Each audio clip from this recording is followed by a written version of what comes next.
ഇപ്പോൾ Kozhikode mayor doctor Beena Philip നമ്മൾ ചൂണ്ടിക്കാണിച്ചൊരു സ്ഥലം സന്ദർശിക്കുകയാണ്. അപകടാവസ്ഥയുള്ള കോഴിക്കോട് പണിക്കർ റോഡിലെ ഫ്ലാറ്റ് സമുച്ചയമാണ് ഡോക്ടർ ബീന ഫിലിപ്പ് സന്ദർശിക്കുന്നത്. നമ്മളതിൻ്റെ തത്സമയ ദൃശ്യത്തിലേക്ക് പോകുന്നു. സമീർ സി മുഹമ്മദ് കോഴിക്കോട് നിന്ന് ചേരുന്നു.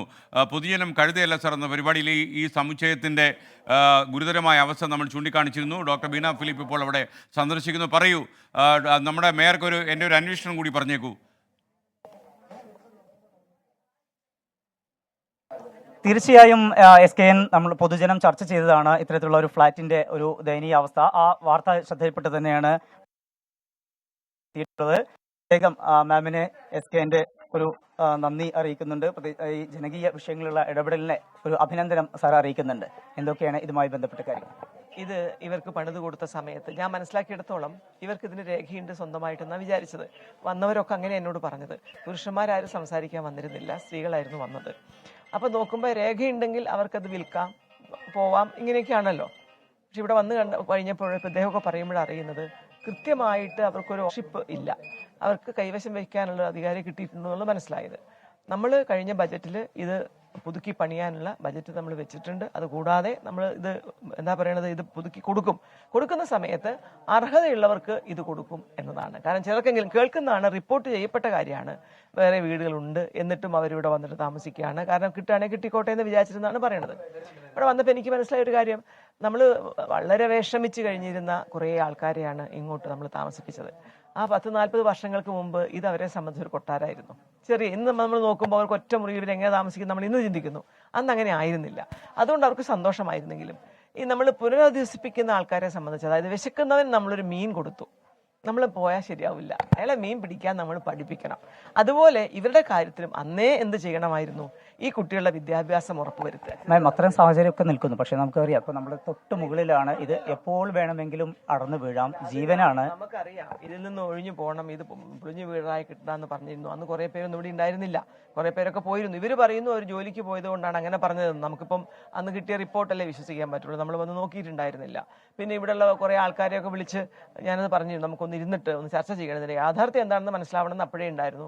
അത് സാധിച്ചില്ല. പക്ഷെ അതിനു മുമ്പ് തന്നെ കഴിഞ്ഞ ബജറ്റിൽ ഇത് പൊളിച്ച് പണിത് കൊടുക്കാനുള്ള തീരുമാനമായിട്ടുണ്ട്. അപ്പോൾ അതിനിപ്പോൾ നടപ്പിലാക്കണം. അതിപ്പോൾ സ്വാഭാവികമായിട്ടും ഓരോ കാര്യങ്ങൾ നടപ്പിലാക്കണമെങ്കിൽ വരുന്ന ഒരു എന്താ പറയുക, ബ്യൂറോക്രാറ്റിക് ഡിലേ ഇല്ലേ, അല്ലെങ്കിൽ നമ്മൾ റെഡ് ടേപ്പ് എന്ന് പറയുന്നത്. ഈ ഒരു കാര്യത്തിൽ നിന്ന് അതൊന്നുകൂടി എന്തായി കിട്ടണം, റെഡിയായി കിട്ടിയാൽ ഇവർ വേറെ പുനരധിവസിപ്പിക്കണം എന്നാണ്. അതിനുള്ള സൗകര്യം ഉണ്ടാവില്ലായിരിക്കും. തൽക്കാലം പണി തുടങ്ങിയാൽ വേഗം തീർക്കാൻ എല്ലാവരും കൂടി ശ്രമിച്ചാൽ വേഗത്തിൽ പണി തീരും. അപ്പൊ അതിനുള്ള ഒരു കാലതാമസം ഒഴിവാക്കിക്കൊണ്ട് വളരെ വേഗത്തിലാക്കാൻ എന്തൊക്കെ ചെയ്യും? തുടങ്ങിക്കഴിഞ്ഞാൽ വളരെ വേഗത്തിലാക്കുക. നല്ലൊരു കോൺട്രാക്ടറെ കിട്ടണം. നമ്മുടെയൊക്കെ ഒരു ശാപം എന്താണെന്ന് വെച്ചാൽ ഏതോ നാട്ടിൽ കിടക്കുന്ന ഒരു കോൺട്രാക്ടർ പിടിക്കും. കാരണം ഈ ടെൻഡറാണല്ലോ പോകുന്നത്. എന്നിട്ട് പിന്നെ ആൾക്കാർ തിരിഞ്ഞു നോക്കില്ല. അവർക്ക് 6 മാസം കഴിഞ്ഞിട്ട് പണി തുടങ്ങണ്ടു, അതുവരെ പിടിച്ചു നിൽക്കാം, അങ്ങനെ പിടിച്ചു നിൽക്കും, പകുതി തൊടും, എന്നിട്ട് പിന്നെയും പോകും. അപ്പൊ അങ്ങനെ അല്ലാത്ത ഒരു നല്ല കോൺട്രാക്ടറുടെ കയ്യിൽ ഈ വർക്ക് കിട്ടണം. അതാണ് ഏറ്റവും പ്രധാനം. രണ്ടാമത് ഇതിൻ്റെ കൂടെ നിൽക്കാനായിട്ട് നാട്ടുകാരും അതുപോലെ തന്നെ കോഴിക്കോട് കോർപ്പറേഷനിലെ നമ്മളെപ്പോലുള്ള എല്ലാവരും തന്നെ സ്പീഡിലാക്കാൻ ഇതിൻ്റെ കൂടെ നിന്നാൽ ഒരു പക്ഷേ ഏതാണ്ട് ഒരു കൊല്ലത്തിനുള്ളിൽ ഇതിൻ്റെ പണി തുടങ്ങിക്കഴിഞ്ഞാൽ അത് പൂർത്തിയാക്കാനായിട്ട് സാധിക്കും. അതുതന്നെയാണ് വിശ്വാസം. ഇവിടെ വന്ന് കണ്ടപ്പോൾ എനിക്ക് വളരെ വിഷമം തോന്നി. കാരണം ഇത്രയും ഒരു മുറി എന്നൊന്നും അല്ല എൻ്റെ ധാരണയായിരുന്നു, അങ്ങനെ ആയിരുന്നില്ല. വന്ന് കണ്ടപ്പോഴാണ് അതിൻ്റെ വിഷമം മനസ്സിലാവുന്നത്. എന്തായാലും ഈ ഒരു കൗൺസിൽ പോകുന്നതിന് മുൻപായി ഇതിൻ്റെ പണി തുടങ്ങും. പൂർത്തിയാക്കുമെന്ന് ഞാൻ പറയാത്തതിൻ്റെ കാരണം നിങ്ങൾക്കറിയാം. അങ്ങനെ പല കാര്യങ്ങൾ തുടങ്ങിയിട്ട് നമുക്കത് പൂർത്തിയാക്കാൻ സാധിക്കുന്നില്ല. പല കാരണങ്ങളെ കൊണ്ടാണ്. ടെക്നിക്കൽ ഒബ്ജക്ഷൻസ് വരുന്നു, അങ്ങനെ അതൊക്കെ ഒന്നും പുതിയ ഒരു നവകേരളം എന്ന് പറഞ്ഞപ്പോൾ നമ്മളൊക്കെ വിഭാവനം ചെയ്തിരുന്നത് ഈ 7-8 പടി കയറുന്നതിന് പകരം ഒരു കുറഞ്ഞ പടികൾ കയറിയിട്ട് വേഗത്തിൽ തീരുമാനം എടുക്കാനുള്ള ഒരു കഴിവും അതിനുള്ളൊരു അധികാരമൊക്കെ തദ്ദേശ സ്വയംഭരണ സ്ഥാപനം. എന്തായാലും അപകടാവസ്ഥയുള്ള കോഴിക്കോട് പണിക്കർ റോഡിലെ ഫ്ലാറ്റ് സമുച്ചയം സന്ദർശിച്ച മേയർ പറഞ്ഞത് എന്തായാലും പണി ആരംഭിക്കും. അവരുടെ കാലാവധി അവസാനിക്കുന്നതിന് മുമ്പ് തന്നെ പണി തുടങ്ങും. പണി പൂർത്തിയാക്കാൻ കഴിയുമെന്ന കാര്യത്തിൽ നേരിയ സംശയമുണ്ട്, പല കാരണങ്ങളിൽ പറയുന്നു. എന്തായാലും ഈ മനുഷ്യൻ്റെ സുരക്ഷയ്ക്ക് വെല്ലുവിളി ഉയർത്തിയ ഈ ഫ്ലാറ്റ് സമുച്ചയം സന്ദർശിക്കാനും അവരുടെ ദുരിതങ്ങൾ നേരിട്ട് മനസ്സിലാക്കാനും അതിലൊരു പെട്ടെന്നൊരു തീരുമാനം ഉണ്ടാക്കാനും തീരുമാനിച്ച ഡോക്ടർ ബീന ഫിലിപ്പിന് 24-ൻ്റെ അഭിനന്ദനങ്ങൾ. ഇതൊരു ഇമ്പാക്റ്റാണ്. പൊതുജനം കഴുതയല്ല സർ എന്ന പരിപാടിയിലാണ് കഴിഞ്ഞ ദിവസം നമ്മൾ ഈ ഫ്ലാറ്റിൻ്റെ കാര്യം സംപ്രേഷണം ചെയ്തിരുന്നത്.